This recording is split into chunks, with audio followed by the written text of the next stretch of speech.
안녕하십니까. 10월 3일 화요일 말씀 묵상 함께 시작하겠습니다. 이제 연휴의 마지막 날입니다. 우리 마음을 추스르고 주님께서 우리에게 맡기신 그 사명의 자리로 나아갈 준비가 되는 하루를 보내시기를 기도합니다.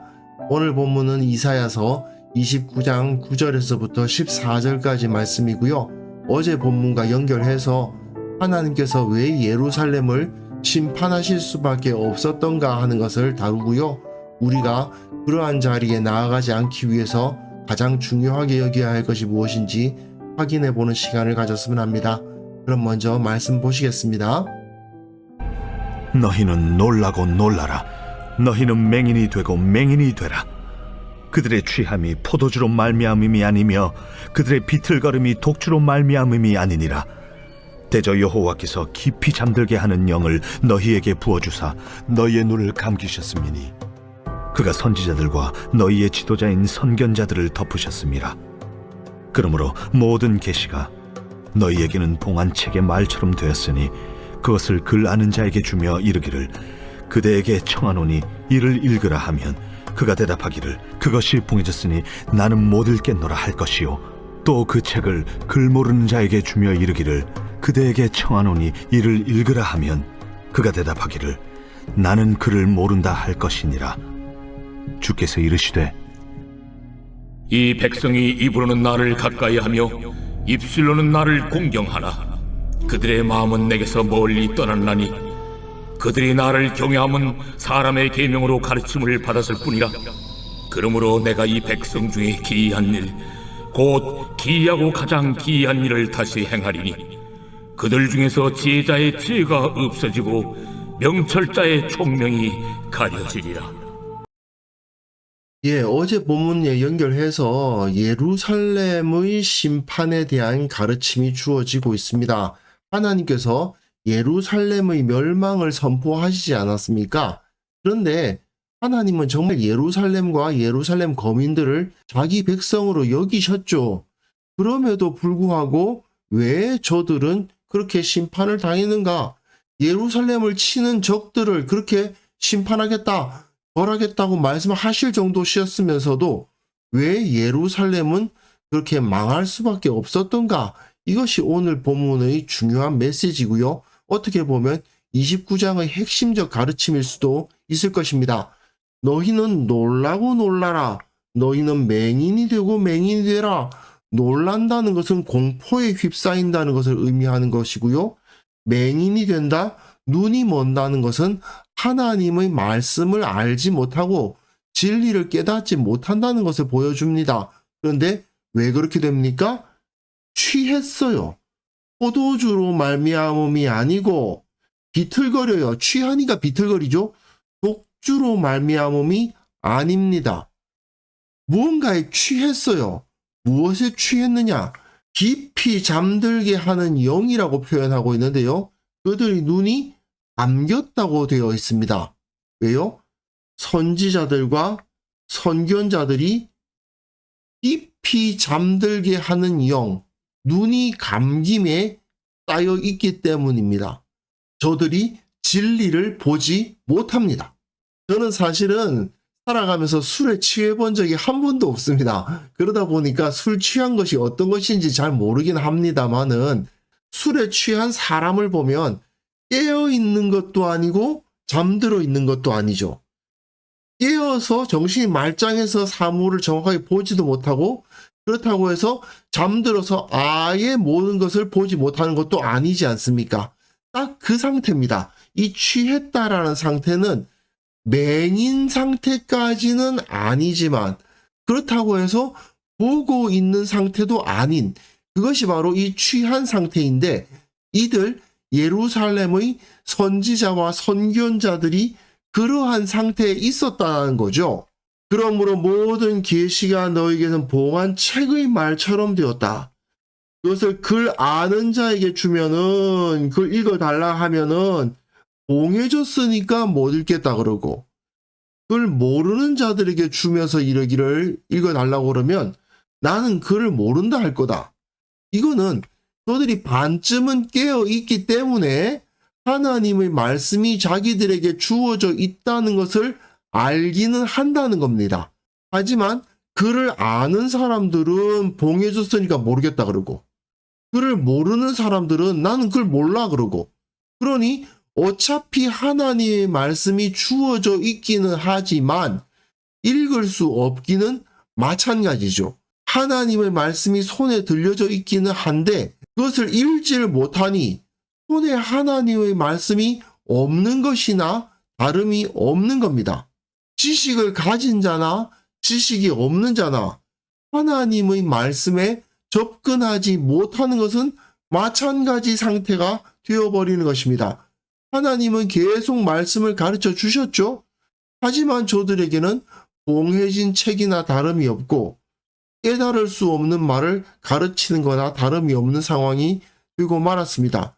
하나님의 말씀을 모르는 것도 아니고 아는 것도 아니고 깨어있는 것도 아니고 그렇다고 잠든 것도 아닌 정말 영적인 취한 상태, 환각 상태에 빠져 있다. 이것이 바로 이들의 영적 상황이었다는 거죠.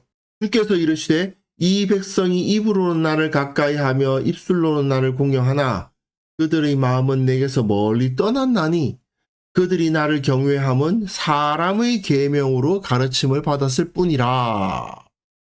이것을 예수님께서 인용을 하셨죠. 바리새인과 서기관들이 예수님께 묻되 어찌하여 당신의 제자들은 장로들의 전통을 준행하지 않고 부정한 손, 그러니까 씻지 않은 손으로 떡을 먹나이까? 왜 빵 먹을 때 손 안 씻냐? 그건 장로들의 유전을, 장로들의 전통을 준행하지 않는 거 아니냐? 이렇게 따져 물으니까 이때 이사야 말씀을 인용을 하는데 바로 이 말씀을 인용하죠. 너희 외식하는 자에 대하여 잘 예언하였도다. 이들이 외식하는 자였다고 예수님께서 설명을 해 주십니다. 그렇다면 이 당시 이사야 당시의 종교 지도자들, 예루살렘의 지도자들 역시 외식하는 예수님 당시의 바리새인과 서기관들의 모습과 마찬가지였다라는 것을 알 수 있게 하는 거죠. 결국 이 사람들은 하나님의 말씀이 자신의 삶에는 아무런 의미가 없습니다. 그냥 전통으로 하나님을 경외해야 한다고 배우긴 했으니까 정기적으로 성전에 가서 제사 한번 드려주는 사람들이죠.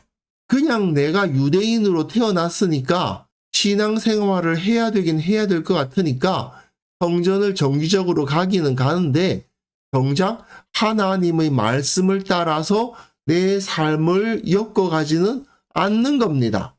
이런 사람들에게 하나님께서 하시는 말씀이 무엇입니까? 이들에게 기이한 일, 기이하고 가장 기이한 일을 다시 행해 주겠다. 어떤 기이한 일입니까? 지혜가 없어지고요. 명철자라고 불려지는데 총명이 가려집니다. 사람들이 다 무지해지는 상황이 벌어지는 것이죠. 나름대로 지혜롭다고 불리는 사람들, 명철하다고 인정되는 사람들이 하나님의 말씀을 알지 못합니다. 어리석어집니다. 그 당시에서 교육받은 사람들, 나름대로 높은 사람들, 지위가 있어서 그 지식으로 인정받는 사람들이 어리석은 짓을 하는 상황이 벌어집니다. 사실상 예수님 시대의 바리새인과 서기관들도 마찬가지 아닙니까? 이 사람들 당시로서는 엄청나게 공부한 사람들이었죠. 율법을 달달달달 외울 정도였죠. 하지만 그러면 뭐합니까? 무엇이 하나님의 진리인지 알지 못하고 자기 백성들을 어느 길로 인도해야 될지 알지 못하는 자들이었잖아요.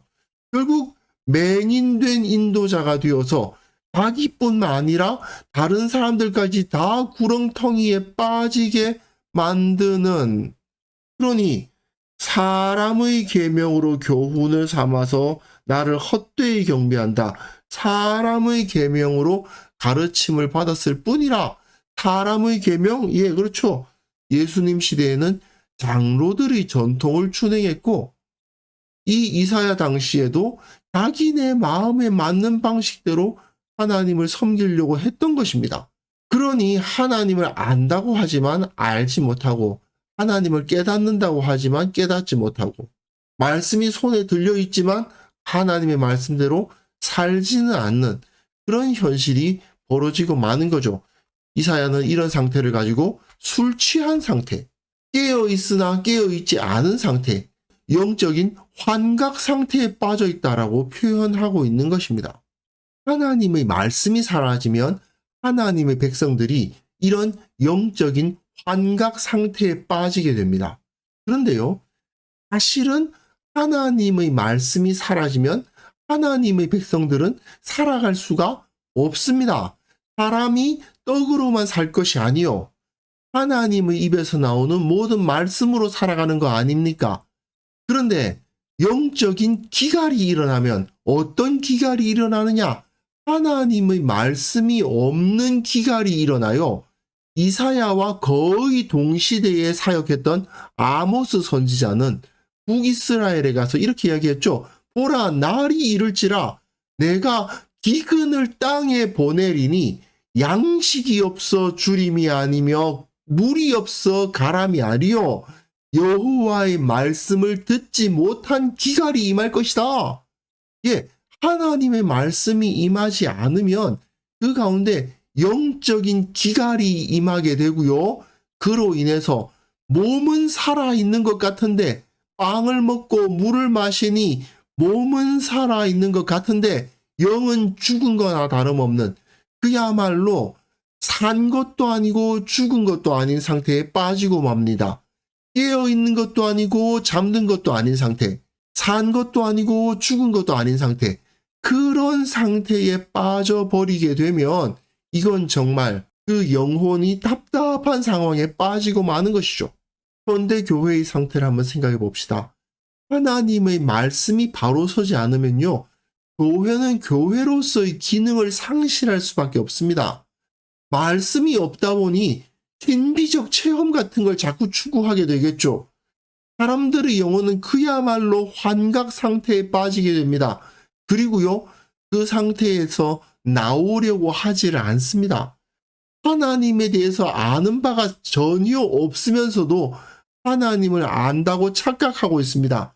일상 가운데에서 하나님의 가르침을 따르는 것은 전혀 없는데 자기는 하나님의 사람이라고 착각합니다.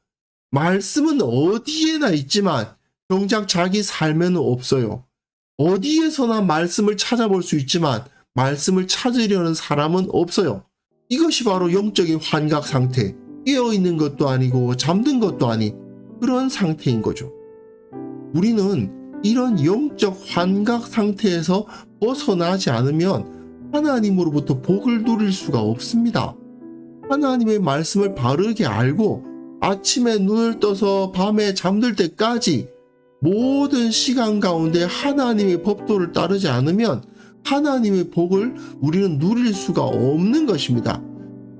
하나님께서 우리에게 은혜를 주시는 이유가 무엇입니까? 주님께 순종하기 때문 아니겠습니까? 주님께 순종한다는 것이 무엇입니까? 말씀을 따르는 거죠.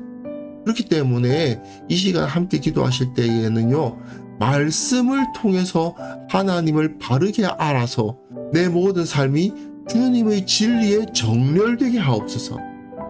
말씀 충만이 곧 하나님께 온전히 순종하는 바른 길이라는 것을 깨달아서 거짓된 가르침, 미신적인 종교적인 행위가 사라지게 하옵소서.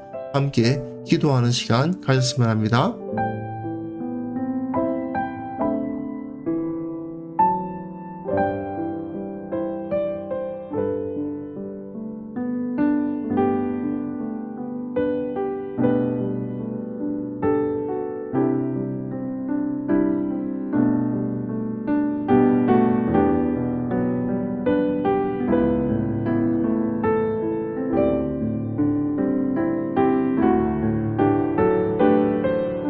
하나님 아버지, 우리로 하여금 말씀으로 충만케 하여 주옵소서. 하나님을 바로 알고 내 모든 삶 가운데서 말씀대로 진리대로 살아갈 수 있도록 도와주옵소서. 내 삶이 흐트러지지 않도록 도와주시고 오직 주님을 향하여서 정렬될 수 있도록 주께서 은혜 베풀어 주시기를 원합니다.